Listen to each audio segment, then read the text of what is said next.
Um pouco de hoje, 5 horas da manhã, uma casa muito engraçada. Abro o olho, vejo as horas e decido pegar no sono mais um pouco. Só que uma vez que eu desperto, já estou aqui. Acordei.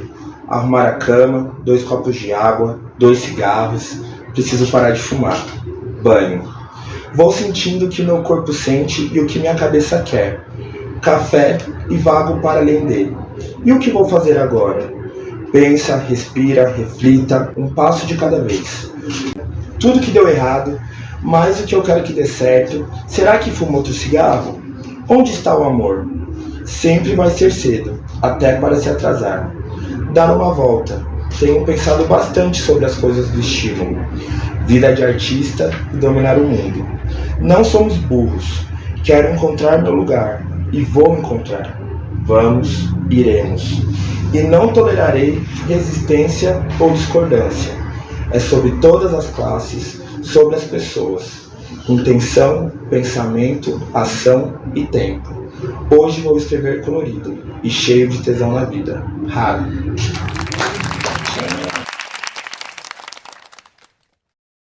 Quem costuma passar pelo centro de São Paulo sabe que é grande o número de moradores em situação de rua. O levantamento da prefeitura mostra que são quase 16 mil pessoas nesta situação.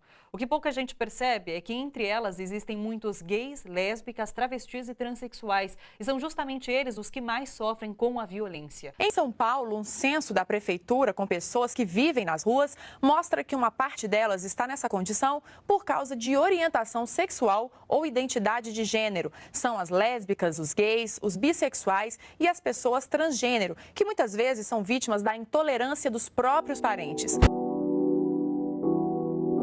Vamos lá, eu sou Tony Nicásio, tenho 29 anos, eu sou psicólogo e sexólogo de formação, né? Comecei minha carreira como psicólogo clínico, já me aventurei com tudo, com palestras, até uma observação, até dentro de um reality show eu já entrei.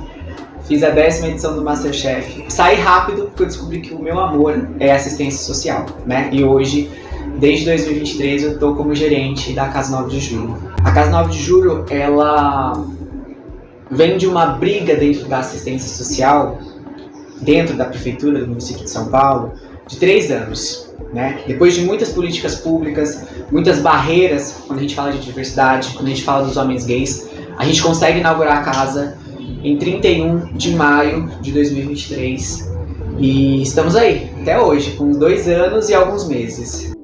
A Casa 9 de Julho ela vem para resgatar o homem gay.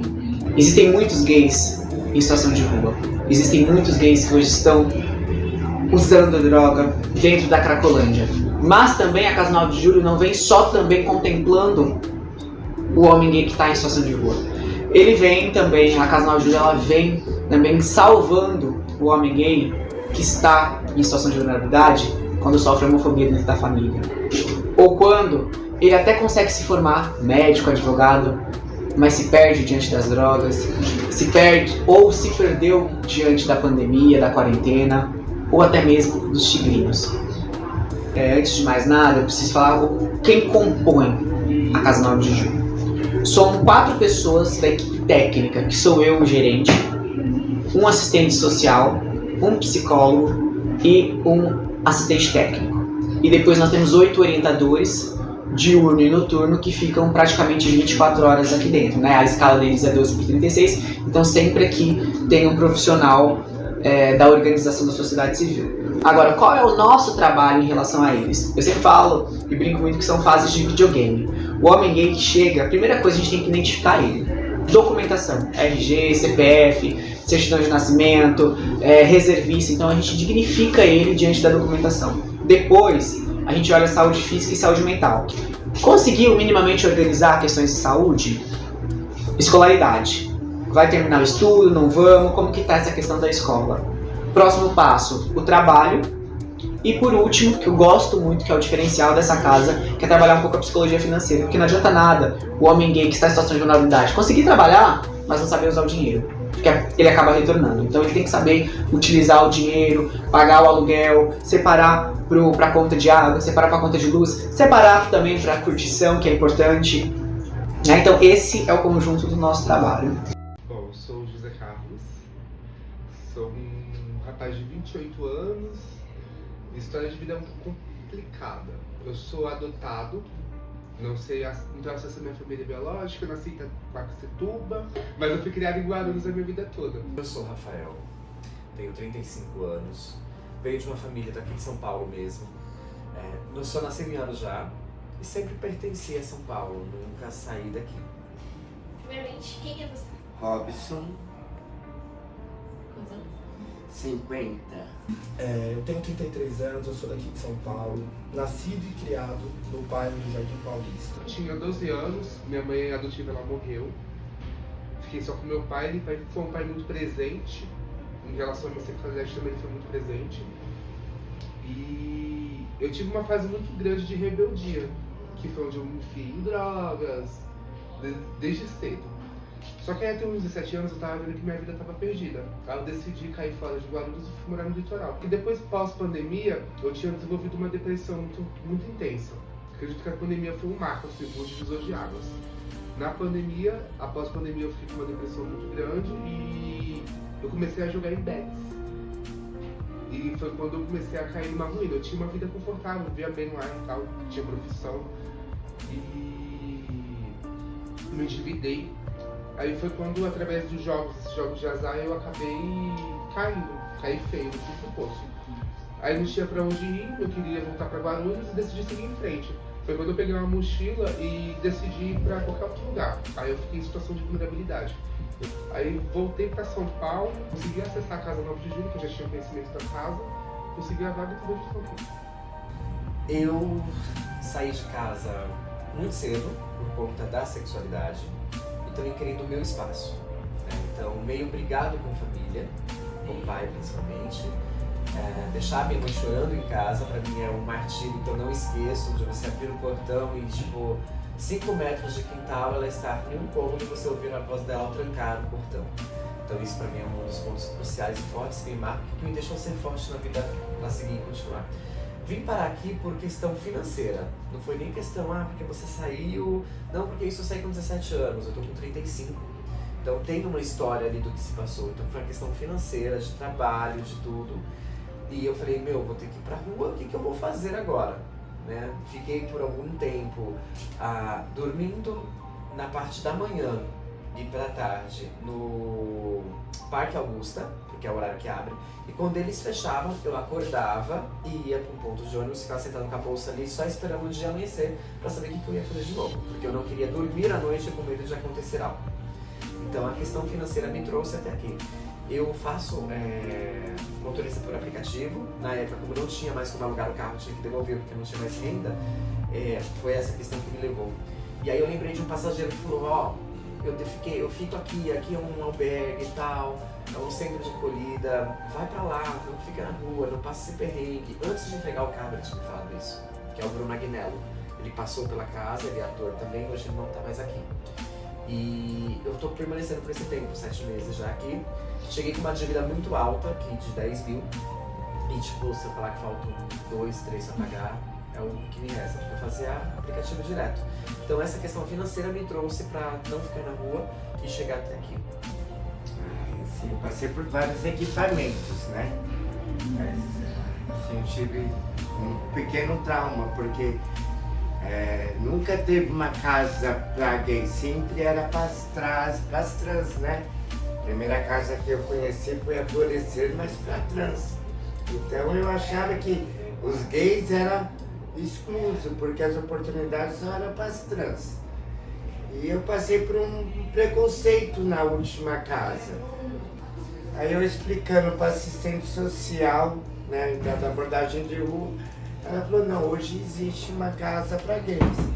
Foi da onde que ela me indicou aqui, eu consegui, depois de 5 dias chegar aqui. Foi muita drogadição, né? Comigo foi a drogadição, a família não aceitar. No começo a minha família não aceitou eu ser homossexual, mas depois, devido a vizinhos, eles foram aceitando a drogadição que me jogou à rua.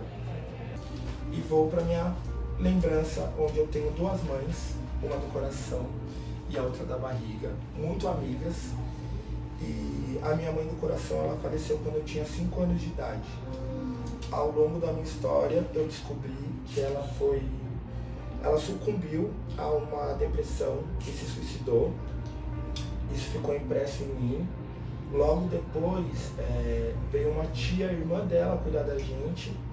E essa tia, ela era meio atrapalhada, mas muito engraçada. E eu lembro de momentos onde ela se trancava no banheiro comigo, e ficava vendo alienígenas e tal. E eu achava aquilo muito legal, assim, para uma criança, né?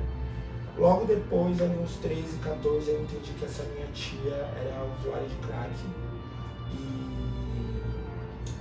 meu pai, ele sempre me deu uma boa educação, até que quando eu tenho 17, 18, ele me chama para ter uma conversa, onde ele perdeu o patrimônio e tudo que restou foi um apartamento bem pequenininho no Bexiga.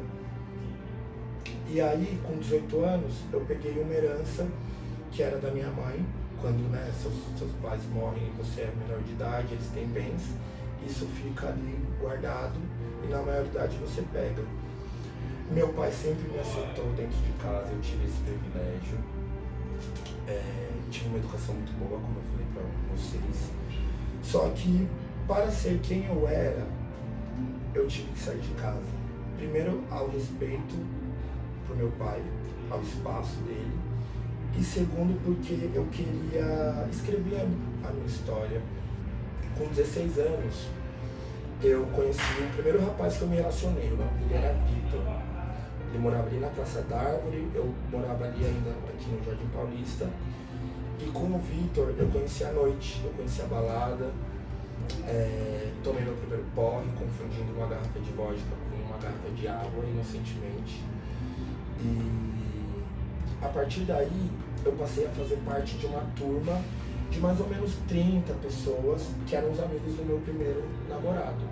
Então era balada, barzinho, esquenta, era um pessoal de uma classe social também bacana. Então começou aquela coisa, né, bebendo. Depois, um dia eu me senti confortável para pegar o baseado que sempre rodava e eu dispensava. Um dia, nas baladas que a gente ia, chegava 2, 3 horas da manhã, eu já queria ir embora, eu acabava com a balada de todo mundo. E nesse rolê todo, eu acabei saindo de casa, falei pro meu pai que eu ia sair de casa. Fui morar com amigos do meu primeiro namorado. E aí, eu vi que o rolê do meu primeiro namorado estava me tirando do meu caminho e falei pra ele pra gente terminar. Ele foi muito gentil comigo. Eu devia estar com 18, ele devia estar com 26.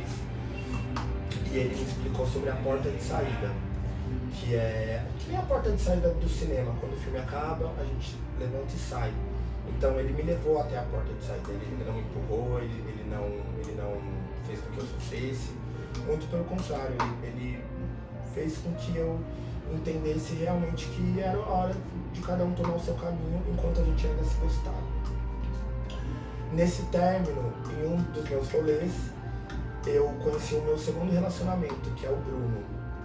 O Bruno, eu devia ter uns 19 anos, ainda com um dinheiro que eu tinha pego da minha herança, eu aluguei um apartamento, fomos morar juntos.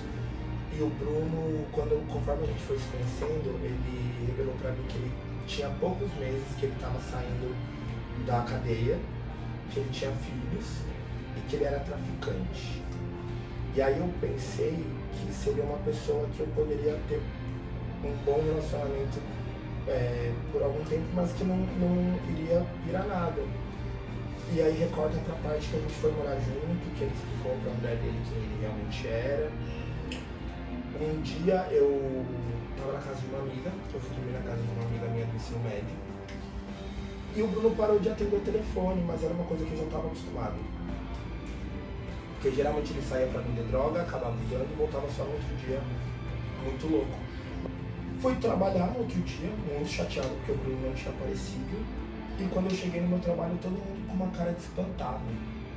E esse foi o primeiro dia que ele não atendeu o telefone e eu falei, não, qualquer hora ele vai aparecer, porque eu já estava cansado. E quando eu cheguei no meu trabalho, eu fui pro vestiário, coloquei o meu uniforme, fui pro meu posto. E chegou um colega meu e falou assim, você tá bem? Eu falei, tô bem. Ele falou assim, não, minto. Eu falei assim, não tô bem. Eu não sei onde o Bruno tá, ele sempre faz isso. E aí ele falou assim, eu tava assistindo a TV de manhã e passou uma reportagem. Mataram o Bruno. Bruno de Bárbara Sanches, dia 21 de março de 2013. O Bruno foi cobrar, passou na frente da casa desse cara que ele tinha essa situação com a droga. E o cara deu um tiro nele, ele dentro do carro, o tiro pegou no pulmão, perfurou o pulmão, ele já morreu na hora. Eu era parceiro do Bruno, mas na família dele e pros amigos dele, eu era o cunhado dele. Era como se eu fosse o irmão da namorada dele, que nunca apareceu. E quando eu chego no velório dele, tá a mãe dele, a ex-mulher, os amigos. E a única pessoa que sabia que já tinha me visto ali dentro era a mãe dele. E foi uma cena muito inconveniente estar ali. Eu chorei o marido sem que as pessoas soubessem. E aí, pra todos os efeitos, eu era o cunhado dele. E quando o caixão do Bruno desceu, eu desci, uma parte de mim desceu junto com ele. E eu pedi pra ir conversar com a mãe dele no dia seguinte, na casa dela. No dia seguinte eu fui pra casa dela, e ela querendo saber da minha irmã, se minha irmã tava, essa suposta irmã, se minha irmã tava bem, por que ela não tinha aparecido no velório. E eu falei pra ela, eu tenho uma coisa pra te contar. E ela, sua irmã tá grávida, meu Deus, não sei o que. Eu falei, não tenho irmã. Essa pessoa, e ela falou, porque eu vejo que ele fala com ela, que ele ama muito ela, não sei o que. Eu falei, não tenho irmã. Essa pessoa que você escuta ele falando no telefone sou eu. E aí, eu acho que foi o único abraço que eu recebi que me trouxe conforto nessa situação. Porque uma mãe sabe da situação do filho em relação ao que ele está fazendo no mundo. Então ela sabia da diferença do filho dela. Quando eu perdi o Bruno, eu voltei pro apartamento que a gente morava, que ficava ali na Rua Paim, num prédio que chama 14 Bis, e a gente morava no 21º andar. Eu fiquei 3 dias no meu apartamento e o meu telefone tocou uma hora e era uma amiga querendo me visitar. O meu apartamento estava muito sujo, estava parecendo um lixão. E eu tinha droga em casa e eu tive o seguinte pensamento: de repente, se eu der um tiro de cocaína, eu vou conseguir levantar e reagir, limpar minha casa e estar um pouco melhor para quando ela chegar aqui. Porque eu nunca gostei de me mostrar vulnerável. E aí, assim foi. Foi desse jeito que a droga entrou na minha vida como o que eu tinha mais próximo de uma pessoa que eu gostava muito.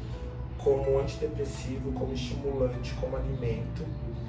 Depois do Bruno, eu fiquei 1 ano solteiro.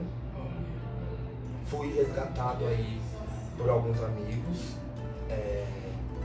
E no dia do meu aniversário, que é dia 5 de dezembro, no dia 5 de dezembro de 2013, no mesmo ano que o Bruno morreu, eu tava na balada. E eu olhei pra um cara e falei, meu, esse é o cara que eu vou casar. Corta para 4 anos de casados. E o meu primeiro relacionamento me levou gentilmente até a porta de saída. O segundo estava no cemitério, mas eu sabia o que estava fazendo, onde estava o que estava fazendo. E o terceiro, o te amo, virou eu te odeio. Porque quando eu comecei a explicar para ele meus episódios de depressão ou de uso, eu fui entrando em detalhes que ele não estava preparado para segurar junto comigo. Eu fui passar um fim de semana na casa da minha mãe biológica. E quando eu volto para minha casa, a porta do portão abre, a chave da porta não abre, eu espiei pela janela e não tinha nenhum bocal do teto. Ele foi embora, levando todas as minhas coisas. Ele demorou 3 meses para aparecer, e foi onde eu caí na prostituição. E eu também tive um longo período de negação para entender que eu tinha problema com droga. Uma negação que eu entrei Porque quando você tem uma noite ou noites de uso, mas você tem algum lugar para voltar, toma banho, se alimenta e troca de roupa, ninguém diz que você está passando aquilo. Então eu não tinha assimilado o que eu estava passando em relação à droga. Começo de pandemia, isso foi em 2017, quando esse parceiro fez isso comigo, que foi quando eu realmente caí na situação de vulnerabilidade. Que por orgulho eu não quis voltar pro lar da minha família adotiva e eu não quis nem ir pro lar da minha família biológica. Começo de 2021, dia 1º de abril, dia da mentira, eu recebi uma ligação que meu pai faleceu, meu pai adotivo. Meu pai começou a fazer hemodiálise em 2015.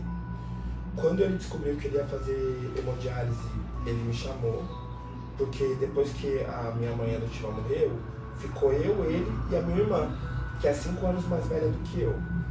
E ele me chamou para conversar e ele falou assim: bom, você tá no mundo, a sua irmã não casou, não estudou, sempre que você vem aqui eu vejo que você tá arrumado, que você tá alimentado. Meu pai não sabia da minha relação com droga, da minha dificuldade.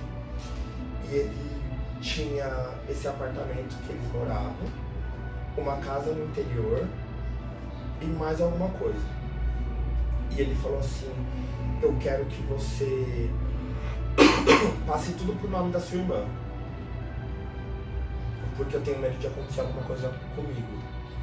Eu relutei muito, mas eu não tinha como falar não pro cara que me deu educação, que me deu casa, que me criou. A casa da Júlia eu conheci através de uma gay que morava no CTA ali no Armênia. E ela veio falando assim: o hotel lá é tranquilo, o equipamento lá é de boa, tananã. Foi através dela que eu conheci, isso foi ano retrasado. Aí foi só através desse ano que eu consegui vaga aqui, porque eu tentava, desde o ano passado eu conseguia a vaga pra cá, eu não conseguia. Esse ano eu consegui, inclusive. Foi confortável, assim. Teve algumas situações que já tivemos poucos atritos, mas acredito que a parte humana aqui da casa ela é muito, muito presente. O tratamento aqui é bem diferenciado, bem diferenciado. Eu gosto da forma como as pessoas lidam aqui, é um tratamento bem humano. Não é igual um CTA, que é uma coisa robotizada, eles veem a gente só como um usuário, um número. Então aqui eu acho bem humano. Psicologicamente mudou muitas coisas. Acho que questão de amadurecimento, né? Às vezes a gente se encontra num psicológico frágil, abalado. E aqui, querendo ou não, dá como se fosse um teste de resiliência pra gente. Porque se a gente se deixar, a gente acaba indo por um lado totalmente equivocado da coisa. Porque aqui é lógico, tem pessoas de várias situações. Eu costumo pensar que não existe ninguém igual a ninguém, cada um é único. E cada pessoa está com sua individualidade, seus medos, suas angústias, suas frustrações, os seus refúgios, a forma como lida com o mundo, a forma como enxerga. E o psicológico aqui, se ele não tiver trabalhado, você acaba fazendo coisas que você não gostaria de fazer, você acaba indo para lugares que você não gostaria de ir, sabe? Eu acho que psicologicamente eu estou bem forte. Olha, eu não tenho do que reclamar. Eu acho que até aconteceu com uma outra situação onde um rapaz passou pela casa, saiu da casa e falou mal da casa, entrou numa, abriu uma live, e quando eu olhei aquilo eu falei: opa, peraí. Eu falei: não, o que você está falando não é coerente. Não bate, e aí a live caiu. Por quê? Eu cheguei aqui, eu fui acolhido por psicólogo, eu fui acolhido por assistente social, teve a gerência, aí tem as pessoas que trabalham aqui. Então assim, a gente é muito acolhido e abraçado. Então não tem como eu falar assim: a casa Nova dá porque te deu abrigo. Não, a casa Nova de ela tem um parâmetro, ela tem uma estrutura onde ela te dá uma segurança, tipo, aqui você pode confiar. Então ela te abraça para você chegar, saber onde você vai deitar, onde você vai dormir, o que você vai comer. Eles fazem projetos pra gente. Onde uma casa vai levar você num teatro Renault, vai te levar num teatro Claro, para assistir uma peça com pessoas que estão em vulnerabilidade. No máximo eu falei: vamos ligar uma peça de escola, não é desmerecendo, mas é o que teria mais acesso para você no momento. Não, onde o Teatro Claro vai disponibilizar para você ingresso, vai a galera toda aqui. Teatro Municipal, onde você vai assistir uma obra, a gente nunca teve contato com uma obra. Então assim, você vê que eles se envolvem, vão atrás, traz pessoas para conversar com a gente aqui dentro da casa, não deixa você ser desocupado. Olha, vai atrás de emprego, vai atrás de estudo. Então eles apontam muita coisa. Então a acolhida aqui, ela é muito grande. ela é grande, forte e eficaz. Hoje a gente tem uma bandeira que levanta várias siglas, então vários gêneros diferentes. Não é todo mundo é gay, todo mundo é bi, todo mundo... Não. São pessoas que se entendem de formas diferentes, então tem a tratativa, tem a sua postura, o seu modo de ser, de pensar, de estar, de me sentir pelo outro, a empatia como eu coloquei. Então é uma loucura, porque hoje eu te olho, ai, bom dia, amanhã eu já não quero te dar um bom dia, eu quero acordar e só queria estar em paz. A pessoa vem com sorriso, bom dia, você vai falar, bom dia. Pra ele já caiu o mundo, você tá me tratando mal porque eu sou desse tipo, porque eu sou desse gênero, porque eu sou dessa forma. Não, entenda. Então é uma loucura. Pra mim tá sendo uma experiência nova, porque eu sempre passei por centros de acolhida de héteros. A minha primeira vez em um centro de acolhida LGBTQIA+. Então pra mim tá sendo tudo novidade. É maravilhoso a gente ser quem a gente é, sem poder a gente se esconder. É porque os sofrimentos é os mesmos, entendeu? Os nossos pensamentos é o mesmo. Então isso se torna muito mais fácil, entendeu? Por hoje falar que o Estado, né, São Paulo, abriu uma casa gay pra gente, nossa, é hiper confortante. Não deveria ter uma, só deveria ter mais florescer, entendeu? Pra gente florescer mesmo. 2 meses depois que eu cheguei aqui, que eu fiquei um pouco melhor, eu tive mais um episódio de recaída. E aí, eu já tinha, como eu já estava 2 meses aqui, algumas pessoas já me observavam. Não era minha proposta me relacionar com ninguém aqui, porque eu sabia que eu era uma bomba relógio em questão de droga, em questão de depressão e tal. Então eu não queria me responsabilizar pelo sentimento de alguém, porque eu já tinha passado por tanta coisa. Só que aconteceu de eu conhecer o Iago. O Iago, ele não tá aqui hoje, ele tá trabalhando. A gente se via distante. Nesse episódio de recaída que eu tive, eu fui parar no hospital de novo, porque meu corpo não aguenta droga. E quando eu estava no hospital, eu estava precisando de algumas coisas de higiene. E eu pedi para um amigo meu daqui levar. E ele falou assim, o Iago quer ir comigo. Eu já tinha falado com o Iago algumas vezes,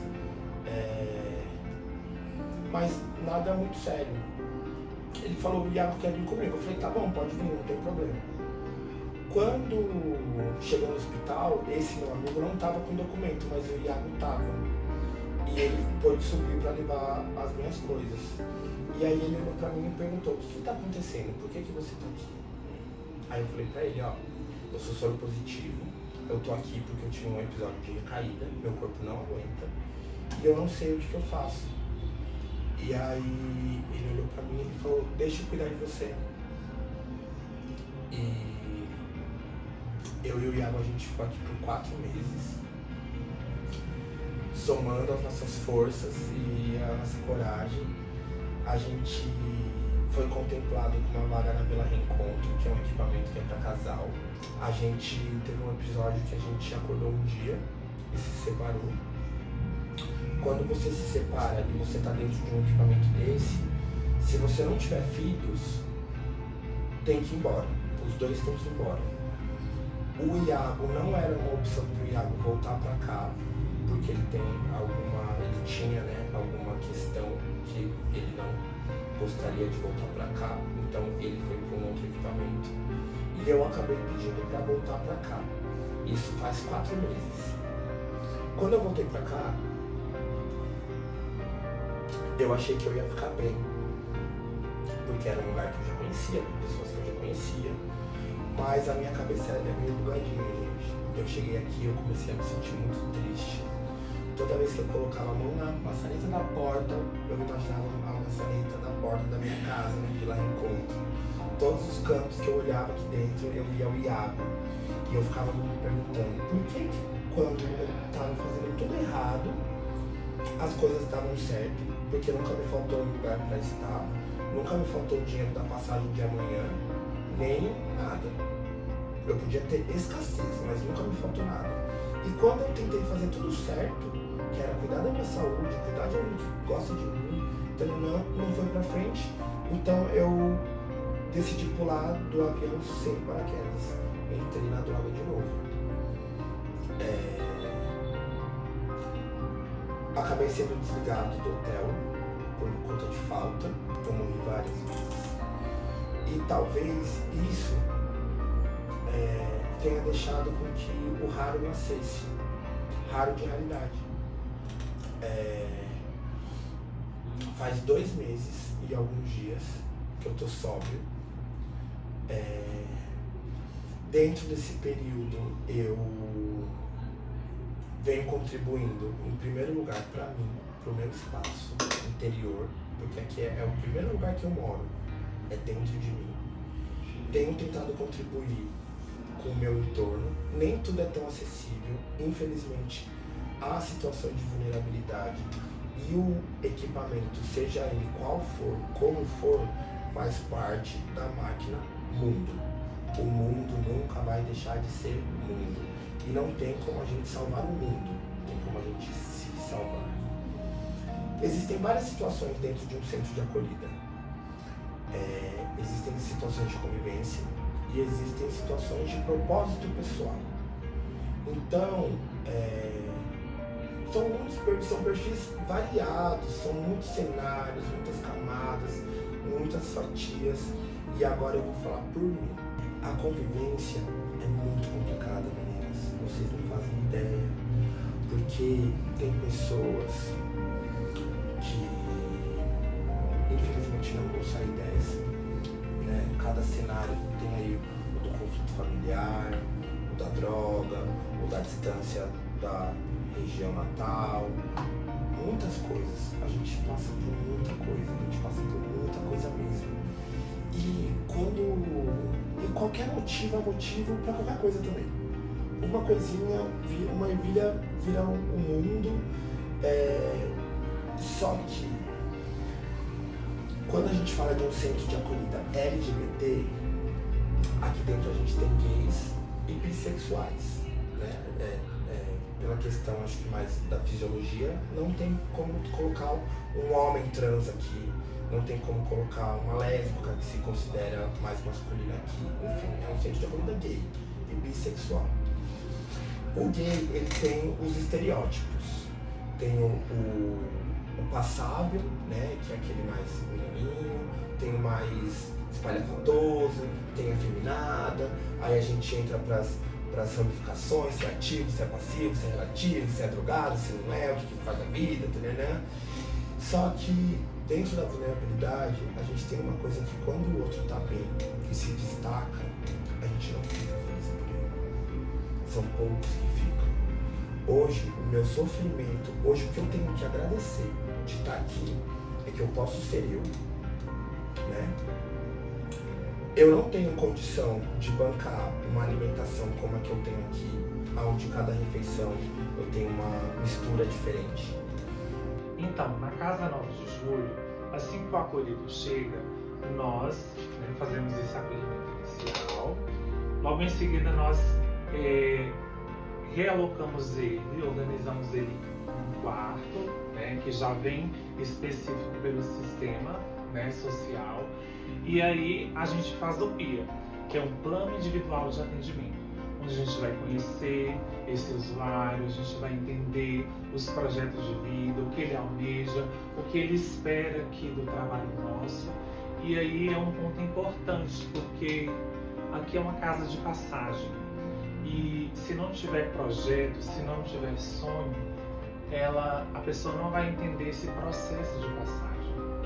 Então a gente sempre tenta esclarecer para eles a importância de estar sempre focado no futuro profissional, para um dia da sua vida, sua autonomia. Então, existe sim momentos de encontro, porque eu sou psicóloga social. Psicóloga social não faz terapia, eu faço atendimentos pontuais. Por exemplo, você traz uma demanda específica, pontualmente a gente vai conversar sobre ela e eu aconselho essa pessoa a estar buscando serviço de saúde para continuar um processo mais terapêutico.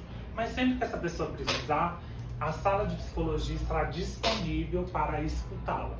Faço também trabalhos fora, né? Nós temos um trabalho, uma roda de conversa no Ibira, que acontece mensalmente, que é uma roda que a gente fala sobre letramento, a importância da luta, né, contra o preconceito, contra as estigmatizações que a sociedade vai nos colocando. O processo para ele recuperar a autoestima e a confiança é de fato o acolhimento. O acolhimento verdadeiro que faz com que essa pessoa ela se sinta importante. Porque nós estamos numa comunidade que é marcada pelo preconceito, estigmatização, exclusão. Então a autoestima dessas pessoas são minadas. E aqui o nosso trabalho de acolhimento, um abraço, um acolhimento, uma fala, faz com que essa pessoa acredite nela mesma, né? Então, o sujeito ele tem autonomia para visitar sua família, filhos, quando ele quiser. Aqui é uma casa que tem regras, é uma casa que precisa ser tudo esquematizada para que a gente consiga manter a ordem e tendo a ordem nós conseguimos de fato atingir os nossos objetivos. Mas eles têm essa liberdade sim. Não fazemos uma conexão direta com a família. Caso necessário, em extremas situações, né, de saúde, de morte, nós entramos em contato. Por quê? Porque, na verdade, a maioria deles não tem contato com a família. Porque foram expulsos de casa, não aceitam que eles são homens gays. Então, como fazer um vínculo com essas pessoas? Geralmente, após a saída da casa, eles sempre retornam aqui para conversar, para falar como está sendo a experiência. Essa semana mesmo veio uma pessoa que morou aqui durante um tempo e veio falar como a vida dela mudou através desse projeto, o quanto ela conseguiu. Mas também, na sua grande maioria, eles vão para outros centros de acolhida, né? E logo mais à frente acabam retornando aqui para 9 de julho. Eles retornam porque, na verdade, aqui é um caos, né? A estrutura daqui é uma das melhores casas de acolhida que nós temos.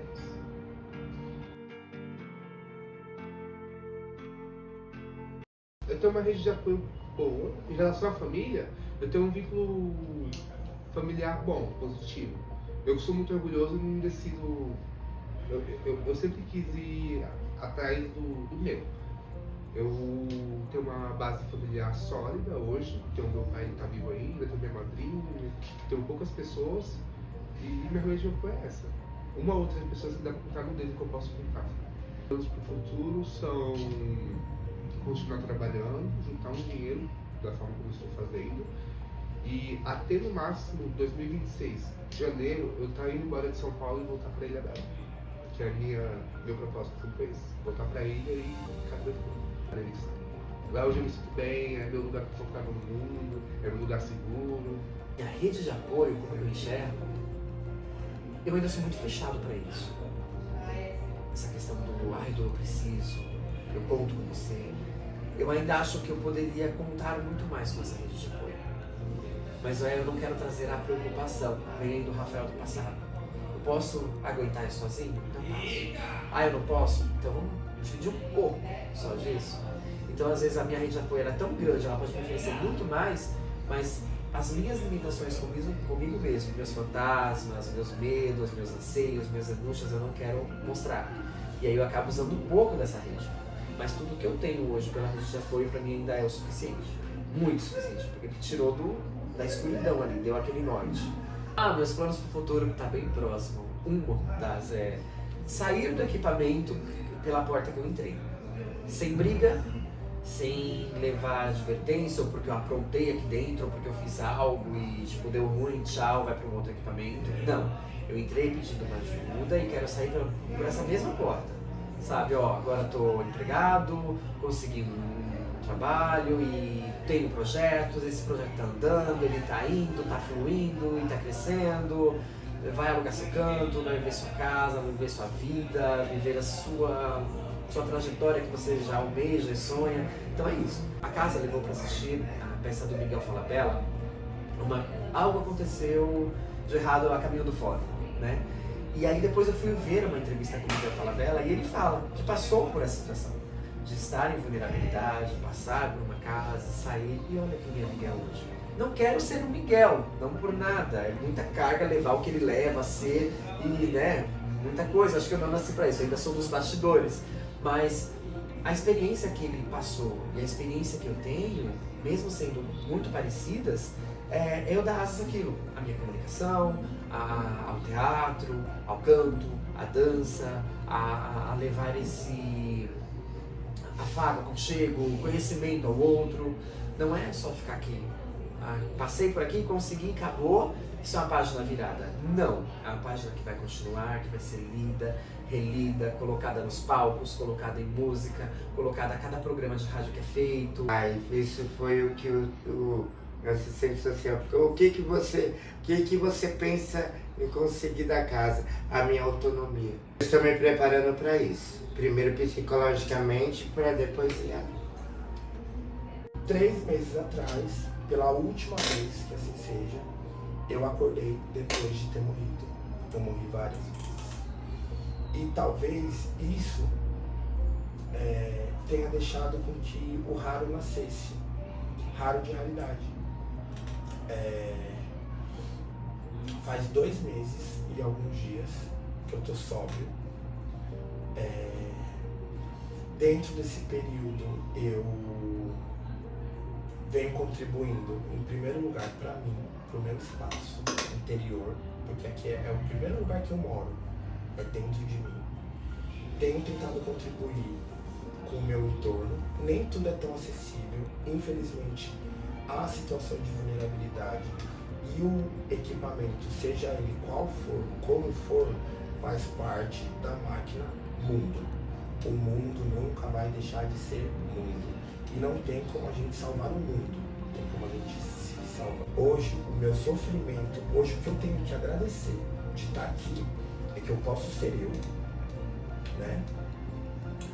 Eu não tenho condição de bancar uma alimentação como a que eu tenho aqui, onde cada refeição eu tenho uma mistura diferente.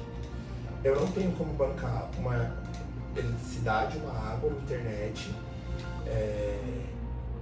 Eu não sei nem por onde começar. Sabe, eu sei, né? Mas assim, não sei nem por onde começar, porque são tantas coisas.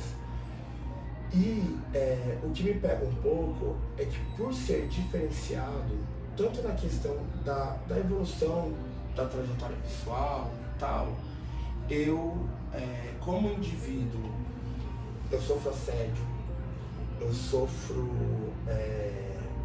a falta de retribuição do bem-querer, da boa vontade. Não é eu, né? A gente em si.